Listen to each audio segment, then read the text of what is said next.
Hello guys! Hello Pisces! Welcome dito sa aking channel. Kapalaran 888, welcome Pisces. Doon sa mga Pisces na kagigising nyo lang. Welcome. Sa mga Pisces na patulog na. Welcome din sa inyong lahat. Ano ba ang ginagawa nyo sa ngayon? Okay, just relax. Kung kagigising mo pa lang, pwede kang uminom ng tubig. Kung ano man ang iniinom mo sa umaga, sa gabi naman, relax lang. Okay, pwede kang mahiga, pwede kang makaupo. Saan ka komportable? Mas okay manood ka ng aking readings sa gabi, okay, bago ka matulog. Okay.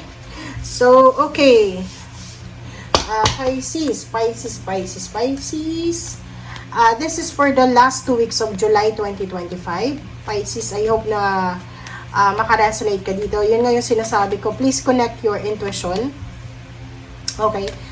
Please connect your intuition, Pisces, sa baraha na lumalabas. Okay. Huwag nating i-claim yung mga baraha na hindi naman para sa atin. Okay. We need to get 3 cards here for this tarot. Okay.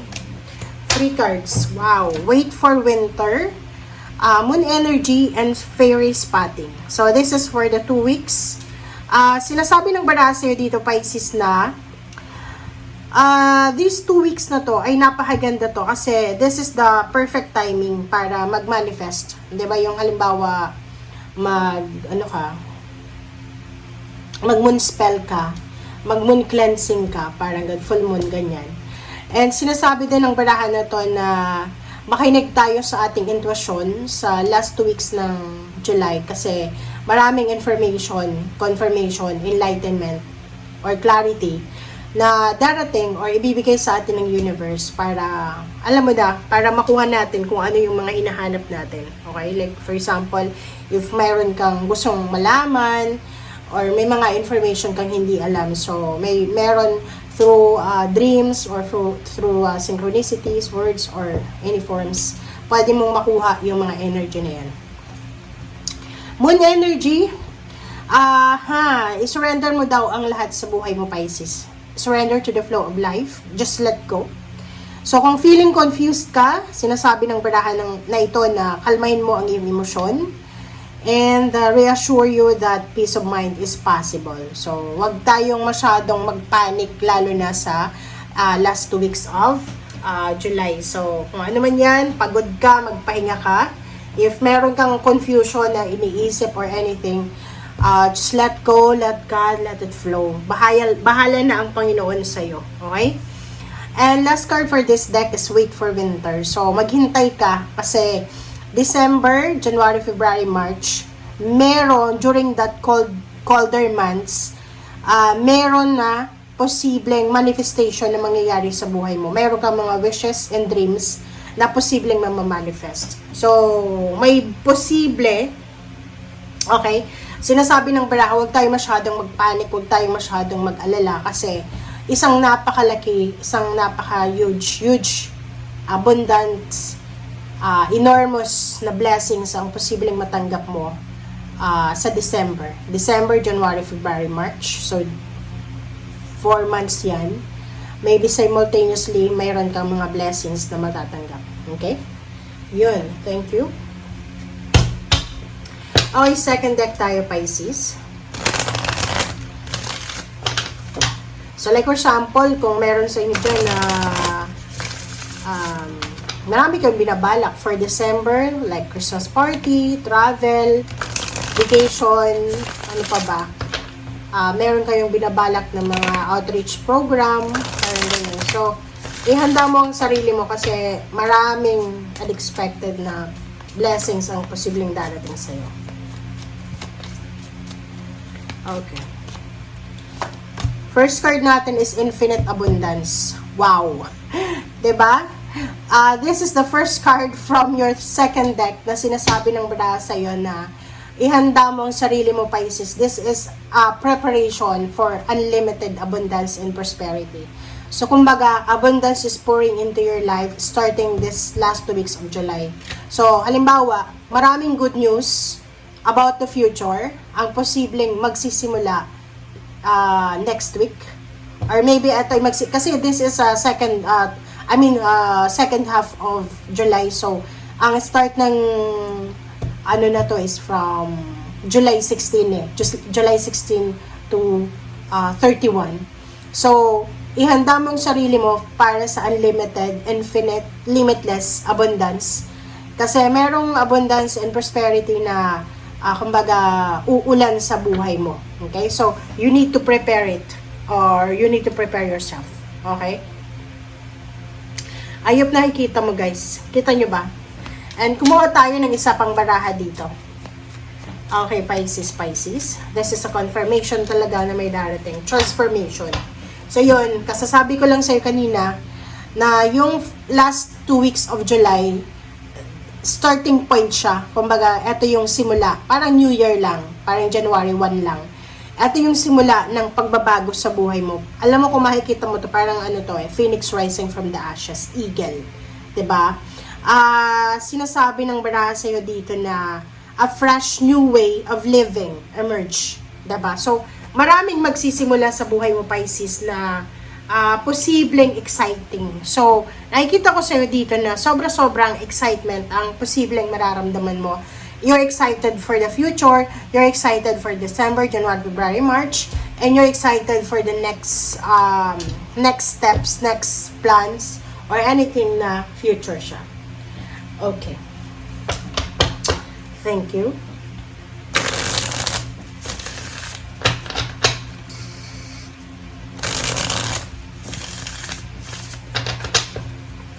Okay, this is for Pisces. Pisces. Okay, thank you, Spirit. Okay. Impress. Wow. Impress is transformation, which is a fresh new way of living emerges. So, ibig sabihin, Pisces, maraming magsisimula talaga sa'yo. Like, relationship, love life, trabaho, negosyo, travel, or places of work. Kasi marami siya. Place of residence, zip code, or kung ano man tong Empress, like mga healthy lifestyle. Maybe starting July 16, magsisimula ka ng diet mo, or magsisimula ka ng maging healthy conscious, or kung ano man siya. So, maraming magsisimula, new ideas, fertile ideas, or yung parang nakikita natin dito is literal na may posibleng buntes. Okay? So, may posibleng from July 16 until 31, this is the, parang yung time frame na yan, malalaman mo na buntis ka, or kung ano man siya, na new beginnings. Okay. 7 of Cups, this is about option, choices, and decision.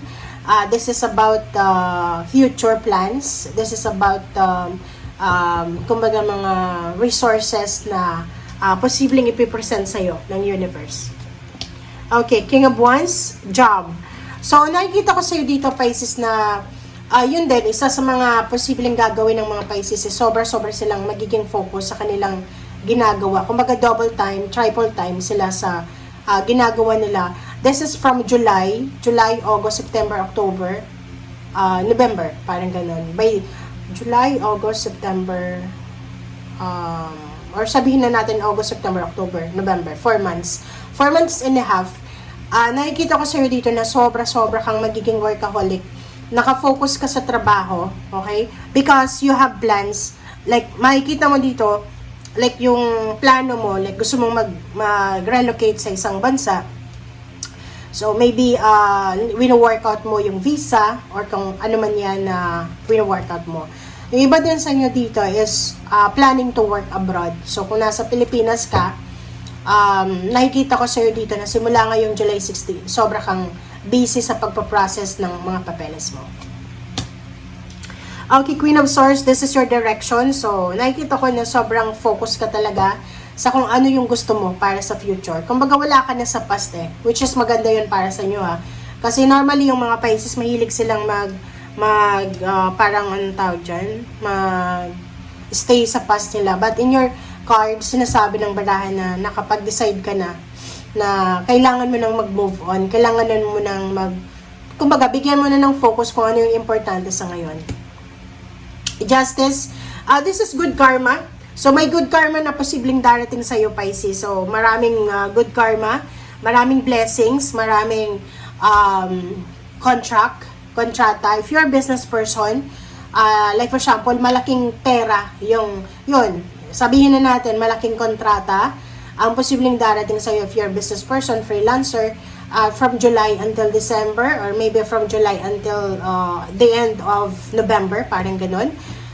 Especially November. So, by the end of November, sinasabi ng baraha sa'yo na marami kang pera, limpak-limpak na sa lapito.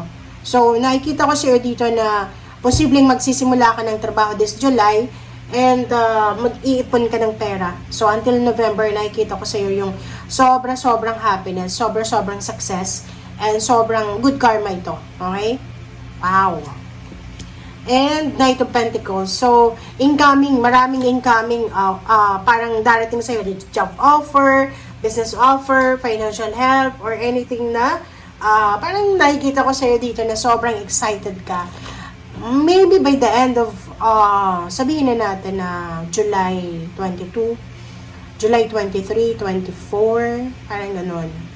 Sobrang makakatanggap ka ng good news about the future. So, sobrang kang happy and contented. Five of Cups, Ace of Swords, and King of Swords. So, wala kang pagsisisihan. Kumbaga, etong actions, etong mga plano mo na gagawin, or kung ano man ang rason kung bakit ka workaholic ngayong mga susunod na buwan, sinasabi ng baraha sa'yo na ito ay para sa katuparan ng pangarap mo. So, no more regrets. Kumbaga, ibibigay mo yung 101% mo na effort and energy because ayaw mong magsisi sa bandang huli. Like relationship, ibibigay mo yung yung attention mo sa isang relationship kasi ayaw mong magsisi sa bandang huli. Parang ganun. If it's work, ibibigay mo lahat. Diba? Magiging sobrang workaholic ka. Kung dati ay hindi ka masyadong nag-overtime, pwede ngayon ay basic ka sa pag-overtime because of your plan. So, marami kang plano. Okay. Thank you. Okay, i-clarify na natin to, Pisces. Okay. Number 3, the Empress. This is 10 of Cups. So, nakikita ko sa'yo dito na marami kang plano about your family. Okay? Paki-comment sa comment section. This 10 of Cups, maybe wedding anniversaries, all about vacation, family vacation, occasion, like maraming celebration na isa-celebrate ka with your family. So, there's a reconciliation, there's a new beginnings with relationship. Okay, so yung 3, Empress, tsaka 10 of Cups, sinasabi ng baraha na maraming magsisimula tungkol sa pamilya mo. So, about your family, about your life, about your love life, about your family, about your emotion. So, simula ngayong July 16, maraming magbabago sa buhay mo. So, like for example, for the past few months, or maybe years, or dekada na yung lumipas na sobrang pain and heartaches, lahat yung nararamdaman mo. But this time, starting this second half of July, sinasabi ng baraha na wala ka ng bubog na dala-dala. Diba? Yung parang sinasabi ng 10 of Cups dito na puro na lang happiness, joy, prosperity, abundance, relationship ang mangyayari sa'yo. Okay, clarify ko pa nga kasi hindi ako masyadong kontento. 10 of Cups, 3 Empress. What occasion? What family events? What relationship ang sinasabi nito? Okay, Temperance. So, sinasabi ng baraha sa'yo dito na you need to be magpasensya.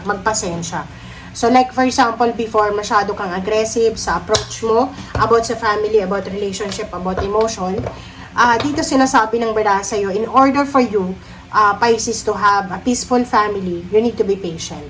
Okay? Okay, 7 of Cups. Ano bang choices? Option, decision, 6 of Cups. Okay. 6 of Cups, sinasabi ng baraha sa'yo dito na you're lucky, okay? You're super lucky, Pisces, because bibigyan ka ng pagkakataon. This is choices and option. Bibigyan ka ng pagkakataon ng universe na balikan yung nakaraan, which is yung mga mistakes, failures, and faults mo sa buhay, na parang i-correct yung mga mistakes, or at the same time, hindi mo na siya magawa ulit. Kumbaga, bibigyan ka ng pagkakataon ng universe na baguhin yung dapat baguhin and gawin kung ano yung nararapat. Okay? Okay, ano pa ba? Seven of Cups. Seven of Cups is High Priestess. Makinig ka sa sinasabi ng iyong intuition, Pisces. Okay? About the choices and options, makinig ka sa sinasabi ng iyong mga baraha. And at the same time, yung intuition mo and instinct mo. Sinasabi ng baraha sa'yo dito, Pisces, na kung ano man ang nangyari, there's a hidden message from that situation. So, parang halimbawa, may nangyaring hindi maganda, hindi yun ibig sabihin na hindi talaga maganda because there's a message. There's a message from the universe or there's a lesson learned from that situation. So, hindi naman ibig sabihin lahat na nangyari sa buhay mo is mistake eh. 'Di ba? Kasi yung mistakes and failures na yun, mayroon kang dala-dalang lesson learned doon, 'di ba? So, dito sinasabi ng barahan na just welcome. I-welcome mo lahat ng mga pwedeng mangyari sa buhay mo. Makinig ka sa sinasabi ng iyong intuition. Mag-focus ka sa spiritual. You need to put God in the center para sa buhay mo. Emotional, financial, lahat. Ilagay mo ang Panginoon sa center. And sinasabi ng High Priestess dito na napaka-importante na huwag tayong matatakot. Iwasan mo yung matakot. Okay, King of Wands.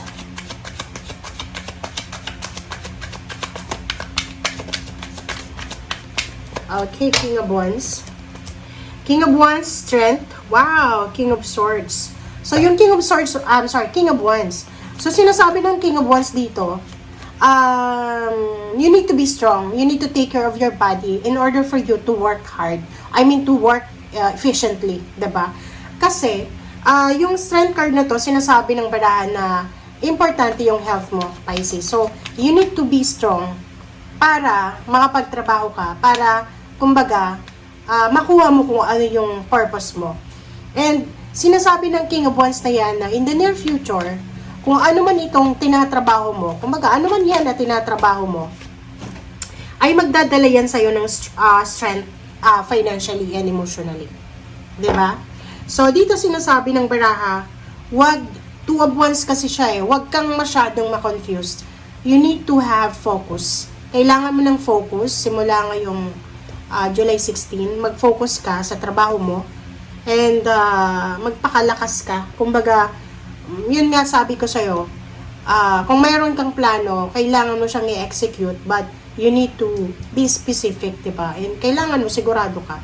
So yun, take medicine, take vitamins or parang take care of your body and healthy, mag-exercise, parang matulog ng maaga, ng tama, parang ganun. So, yung Two of Wands dito, sinasabi ng barahan na bibigyan ka ng pagkakataon ng universe ng choices and option about job, about career. So, like for example, may trabaho ka na, makakaisip ka pa ulit ng source of income like business, parang may isip mo, pwede kaya ako mag-business ng ganito. And kailangan mong maging strong, okay? Para makuha mo yung kumbaga tamang information from the universe. Pero yung sinasabi ng baraha dito na go lang ng go. Kung ano yung lumalabas sa intuition mo, sundin mo yan. Okay, Queen of Swords. Queen of Swords, Queen of Swords. Queen of Swords, Queen of Swords, Queen of Swords. Okay. Okay, Knight of Wands. Wow, ang galing. So, yung mga single dyan na Pisces, congratulations sa inyo kasi isang direksyon na hindi mo in-expect ang posibleng darating. Or I mean, isang direksyon, isang pagkakataon. Circumstances. Love life, pwedeng may manliligaw sa'yo, may magkakagusto sa'yo. Pwedeng mayroong tao na gustong makipagkaibigan sa'yo. Okay? Wow! So, nakikita ko, mayroon dito na Pisces na parang heartbroken siya. So, kumbaga, hindi pa siya nakaka-move on from her past or from his past relationship. And, meron dito isang tao na gustong pumasok sa buhay mo. Pero, since traumatic yung relationship mo sa past, siguro mahihirapan siyang makapasok sa buhay mo. At sinasabi ng barahan na Queen of Swords, ang taong to ay posibleng siya yung makakatulong sa'yo para maghilom yung sugat ng nakaraan. Okay? And nakikita ko yung Nine of Swords, hindi ka makatulog sa pag-iisip kasi you feel guilty eh, 'di ba? Ganun tayo eh. Pag halimbawa na masaya ka, nagigilty ka eh. Kasi feeling mo, kailangan masaya lahat eh. Okay. Six of Swords, there's a travel plans, justice. So, November, by the end of November, you are traveling, diba? You're moving. Pwedeng, by the end of November, posibleng ikaw ay magta-travel. November 6, December 6, parang ganun. You will travel, you will move in different location for business, for work, for vacation, or maybe you will just travel for leisure, parang ganun. And sinasabi ng baraha dito ng Six of Swords na aalis ka sa isang lugar na alam mo na hindi ka na masaya. And the Sun, kung saan ka man papunta, diba, by the end of the year, kung saan ka man papunta by the end of the year, this will guarantee you happiness. Okay?